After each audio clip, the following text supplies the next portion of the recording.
Hello and welcome to episode 4 and the final episode of this series, preparing your child for academic excellence. I've had so much fun teaching this series, preparing for this series, watching it, and also implementing it. I had so much fun, right?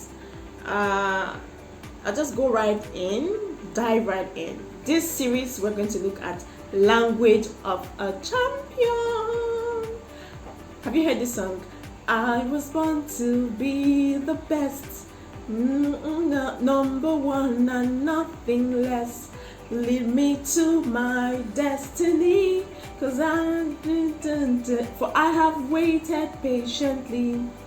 I have visions, I believe. I'm on the move, make way for me. So stand up, boom, boom, boom, for the champion, for the champion. Stand up, boom, boom, stand up, for the champion, for the champion. Stand up. So we are raising a brood of champions. We have to teach them to speak like one. Ephesians 6:13.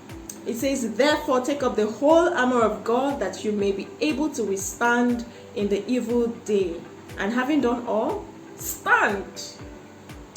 Job 22:28. You will decree a thing and it will be established for you, so light will shine on your ways. Romans 10:10. For with the heart one believes unto righteousness, and the mouth confession is made unto salvation. Powerful scriptures. Today I'll teach you how to craft confession for your child, for you and your child. But before I dive right in, I'll just do a recap. But if you haven't watched episode 1, 2, and 3, why now? Go and watch it. In fact, pause this video right now and go and watch episode 1, episode 2, and episode 3, and come back and let me know what you think. Episode 1 was where we looked at understanding your child's learning style. Episode 2 was where we talked about the keys to academic excellence. And episode 3, we looked at the systems and adjustments you need to make for academic excellence to happen. So everything is orchestrated for you. Now, having done all, the Bible says what? Stand. Science has shown us that there's a correlation between our speech and our behavior. What you say controls what you believe. What you believe controls what you say. What you say controls what you do. What you also believe controls what you do.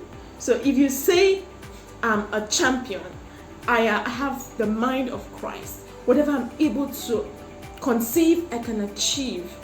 I know what to do when I have to do what I have to do. I am intelligent, I'm resourceful, I'm not timid, I go for my goals, I understand concepts easily. When I read it, my mind opens up and I see the idea. When you say this over and over again, guess what? You begin to manifest it, because your mind cannot tell the difference between what's real and what is not. Like what is happening right now, what is not. It's what you tell it that it does.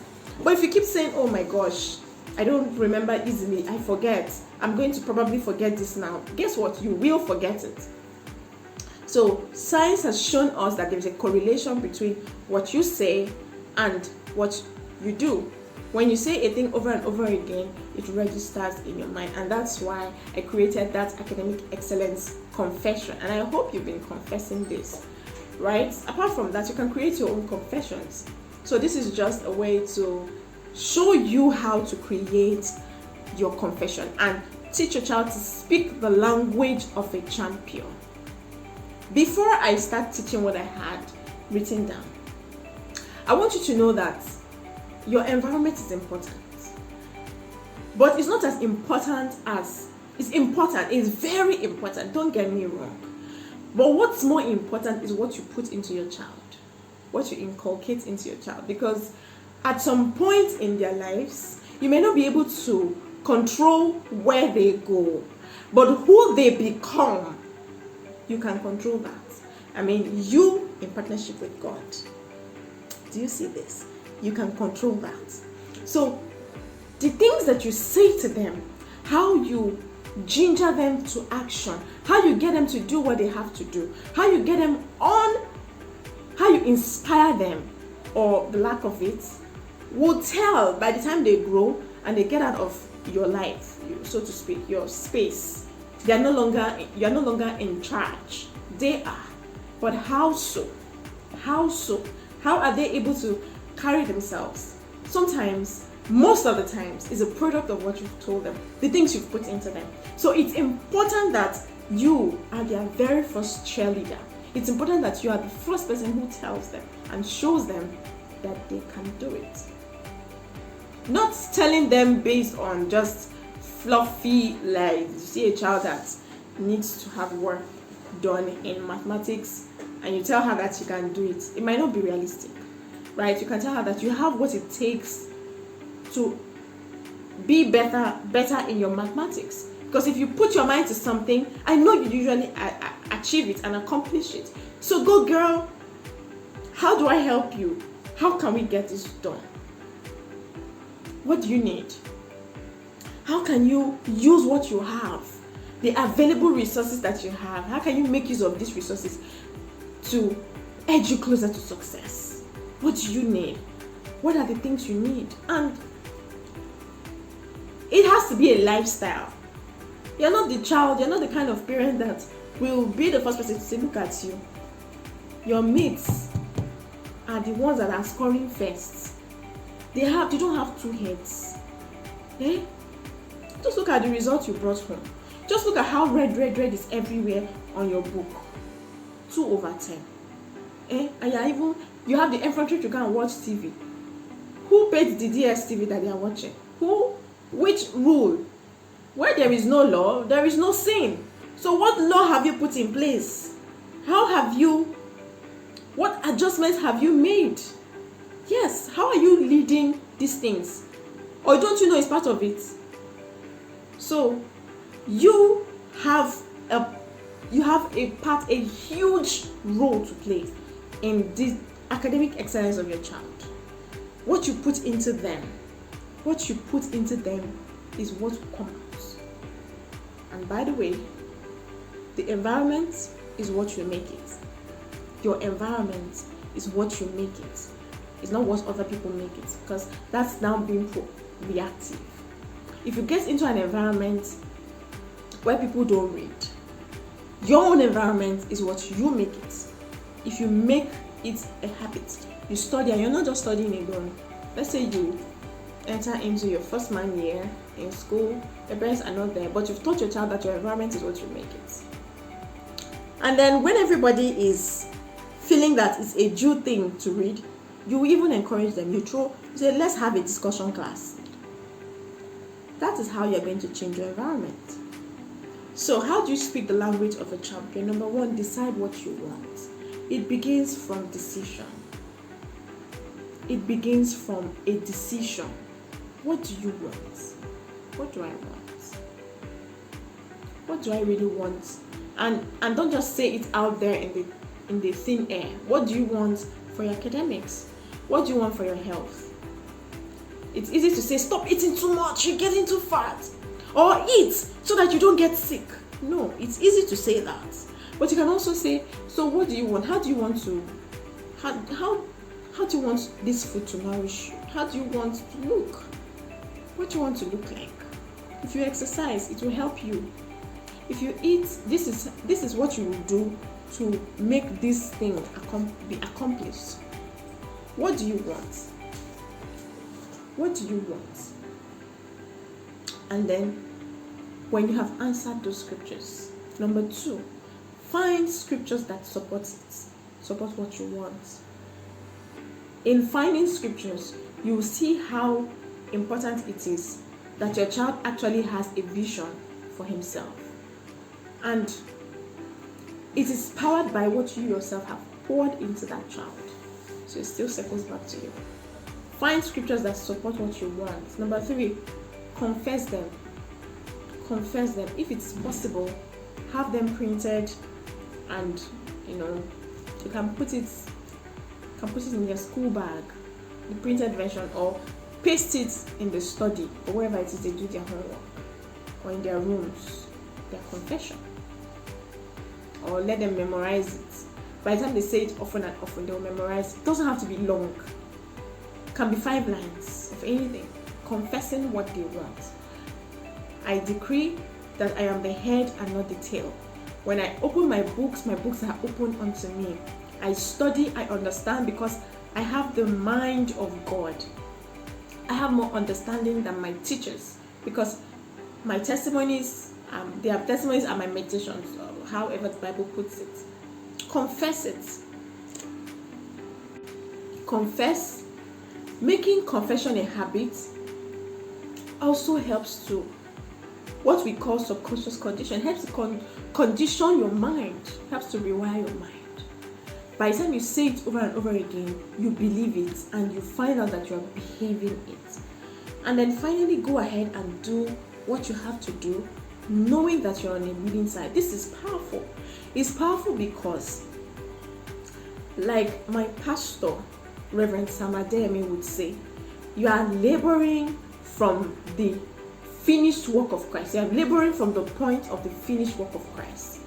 Last year was a year of rest, and he explained that God created man on the 6th day and rested on the 7th day, meaning that God did all the work. First day he did everything. He created light. Then the next day, then when he created the sea, he separated the land, he caused vegetations to grow, then food, and then on the 6th day was the day he created man, and then 7th day was rest. So God had already created, and mind you, he gave man the mandates, the Genesis 1:28 mandate to dress and to keep and do all of those stuff.